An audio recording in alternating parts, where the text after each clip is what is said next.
UFC 310 is this Saturday. Let's do some early breakdowns and predictions. The first fight of the night is Kennedy and Nzechukwu against Łukasz Brzeski. I think this fight is going to be a complete wash.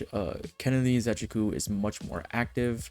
Łukasz Brzeski, I don't think has won a fight in the UFC. Correction, Łukasz Brzeski does have one win. It was this year against Johnny Walker's brother. He is 1-4 in the UFC.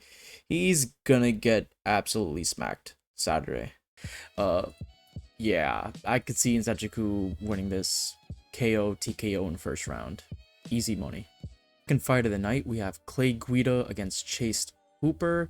I could see Chase Hooper winning this pretty definitively.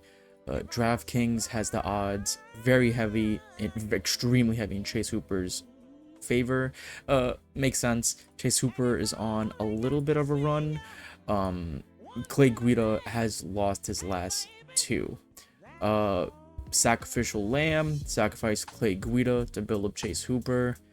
I don't see this fight going past 1.5 rounds. My money's on Chase Hooper. Next fight, we have Chiesa against Max Griffin. This fight is a little bit of a toss-up to me. The last two victories of both of these fighters aren't exactly impressive. Chiesa beat the shell, the ghost of Tony Ferguson, and Max Griffin beat Jeremiah Wells. Not exactly super top tier competition. I think it's a little bit of a toss-up. DraftKings also has this essentially as a 50-50. Gun to my head, I'd go with probably let's look at their stats. Purely because Chiesa is younger, I'm gonna go with him. I can see this going to a decision. If not, maybe if Chiesa gets his jiu-jitsu going early, maybe a first round submission, but I can see this going to a decision. Next fight, we have Cody Durden against Joshua Van. I like Cody Durden a lot, and I'm not too familiar with Joshua Van.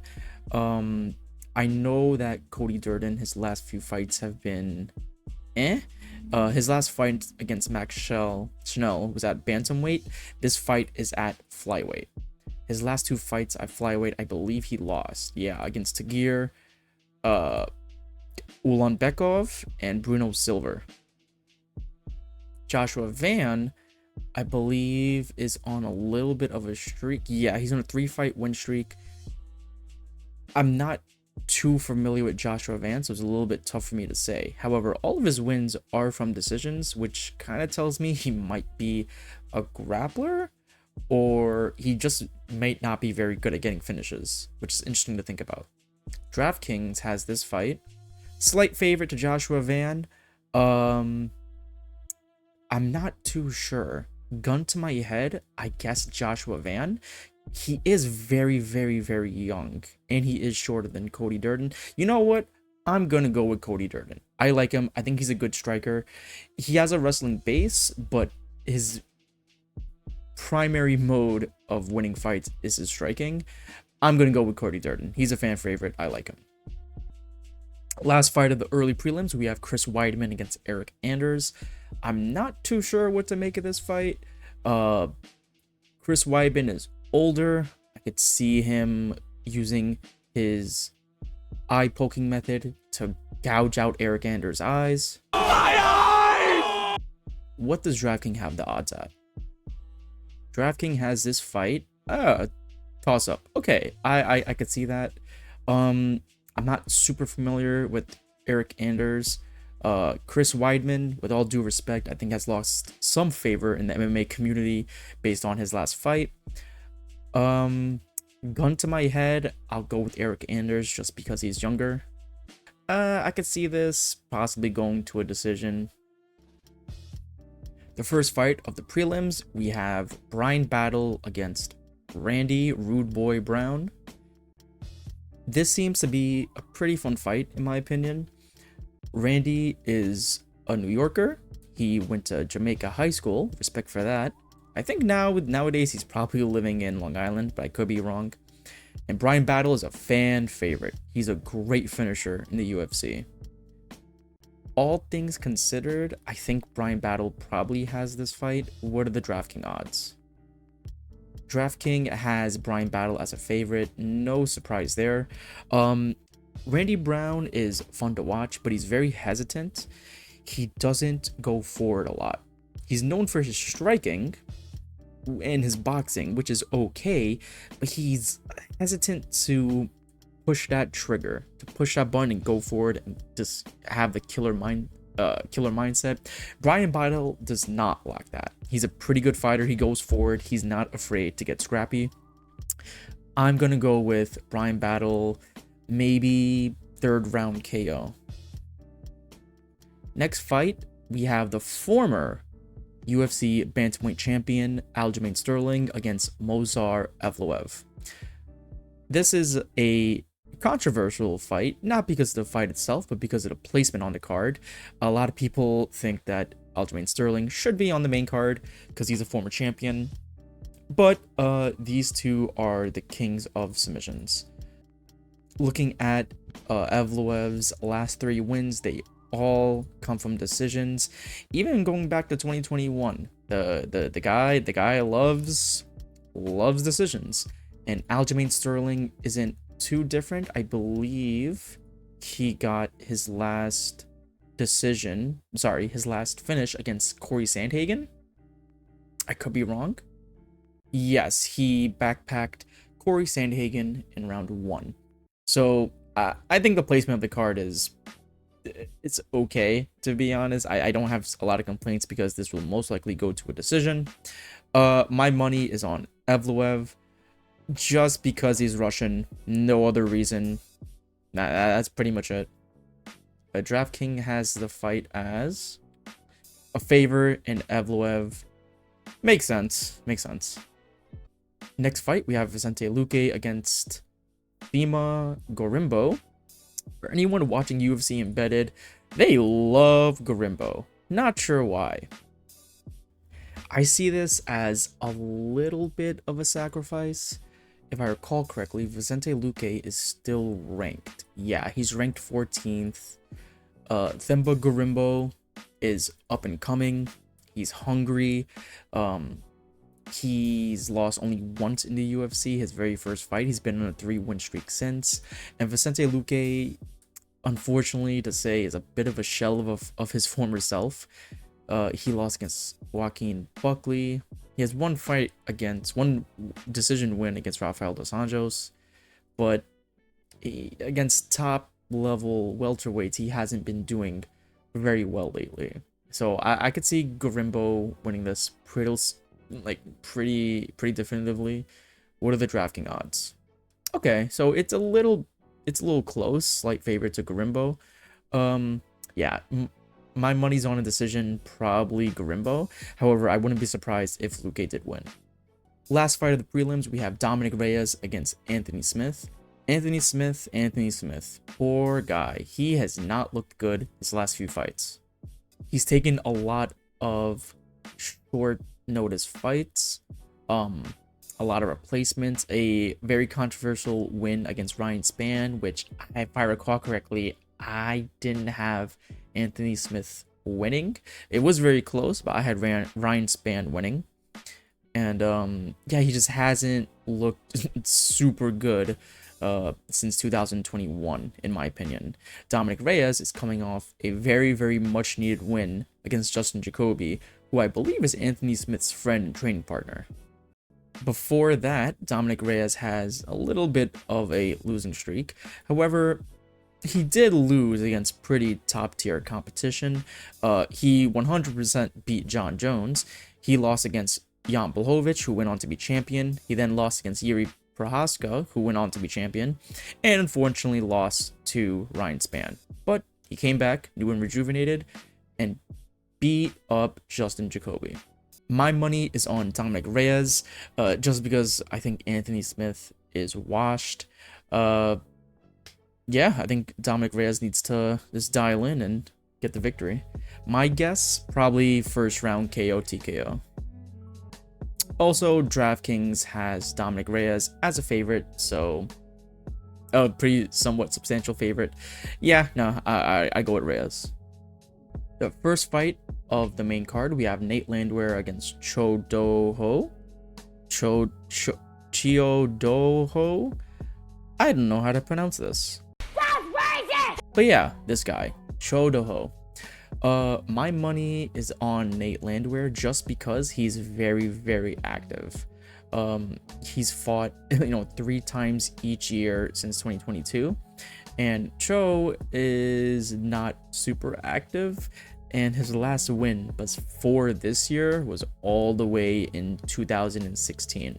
The poor guy hasn't won since, and in 2023 he had a draw against Kyle Nelson. DraftKings has this fight almost 50-50, a very, very slight favorite to Nate Landwehr. My money's on Nate Landwehr, probably by decision. Actually, after looking at their finishing rates, I think I'm still gonna go with Nate Landwehr. I could see Duho still winning this, because these guys, when they win, their finishing rates are pretty decent. My money is still on Nate Landwehr. Yes, he is a little bit older, but I don't know. I feel like he's gonna win. I might be wrong on this. Coin flip. Next fight is Bryce Mitchell against Kron Gracie. This fight is interesting. This seems like more of a prelim card fight, but it's on the main card. Not sure why. Maybe a favor to the Gracie family. For those that don't know, Kron Gracie is a relative in the Gracie family. Who are the Gracie family? They kind of invented and spread awareness of Brazilian Jiu-Jitsu. They are the practitioners of the system of Brazilian Jiu-Jitsu. Yeah, that's who Kron Gracie is. Pretty interesting. There has to be something in Gracie's contract that says, hey, you have to put me as the main card of a pay-per-view. And that's the only reason I can see this fight being on the main card. No other reason. Kron Gracie himself, last time I saw him fight, it was pretty sad. He only knows Brazilian Jiu-Jitsu, nothing else. The guy could barely kick. The guy could barely throw a punch. He's a one-trick pony. He's a bit of a fossil from the past, back when a lot of UFC fighters specialized in only one style of fighting. Kind of similar to Ryan Hall, who specializes in leg locks in Brazilian Jiu-Jitsu. Kron Gracie is just overall a Brazilian Jiu-Jitsu guy. What's interesting about this fight is that Bryce Mitchell also specializes in Brazilian Jiu-Jitsu. However, he is more of a mixed martial artist in that he knows how to throw a punch, he knows how to throw a kick, he can wrestle a little bit as well. He's more of a complete MMA fighter. And typically speaking, when you have two fighters that have both a high level understanding of submission, the two kind of cancel each other's out, and the fight becomes, okay, what else do you know? So I don't actually see this fight getting to a position of Brazilian Jiu-Jitsu. I can see this fight being primarily striking. With that being said, I think Bryce Mitchell will end up winning. My guess, probably 3rd round decision. DraftKings has the odds. Oh wow, yeah. Bryce Mitchell as a substantial favorite. Makes sense to me. Next fight, we have Ciryl Gane against Alexander Volkov. So this is an interesting fight in my opinion. The last time these two fought, Ciryl Gane won. But the way he won was very interesting in that it was very, very boring. All he did was hug him essentially the entire fight. I think that's because Volkov is a very, very tall man. And Ciryl Gane, while skilled, didn't exactly know how to handle that height. So he ended up not really piecing up Alexander Volkov. If I recall correctly, this is one of the few decisions that Ciryl Gane has. When he's against fighters that are bigger or similar to him, he usually takes them to a decision. If he can't outclass you with his striking, he'll settle for piecing you up or just holding you in the clinch the entire fight. With this being said, I think Alexander Volkov is actually going to win. The reason being, his last fight against Sergey Pavlovich was something we did not see coming. Sergey Pavlovich was supposed to be the Russian Francis Ngannou, the heavy hitter, the one punch destroyer, big scary Russian man, Ooga Booga. But Alexander Volkov looked absolutely phenomenal in this fight. He 100% beat Sergey Pavlovich, and he looks really, really good. And he's been slightly more active than Ciryl Gane. Alexander Volkov has been more active. He's fought Sergey Pavlovich in June, and the last time he fought before that was September 9th. Ciryl Gane hasn't fought since September 2nd last year. With the recent activity and how well he looks, I think Alexander Volkov might actually win this. I can see this fight. I can see this also going to a decision as well. I can see Volkov piecing him up the early rounds, and then Ciryl Gane somehow ends up clinching him throughout the later rounds, with the decision going to Alexander Volkov. That's kind of how I see this fight going, just because I don't think Gane is going to want to engage with Volkov in his size, similar to the first time they fought. I think his boxing looked a little bit better. His kicks looked a little bit better. I think Volkov could etch out the early rounds and then come to a decision. DraftKings has Gane as a favorite, which is interesting. I would go the underdog on Volkov. I think Volkov looks a lot improved. I think he's gonna win.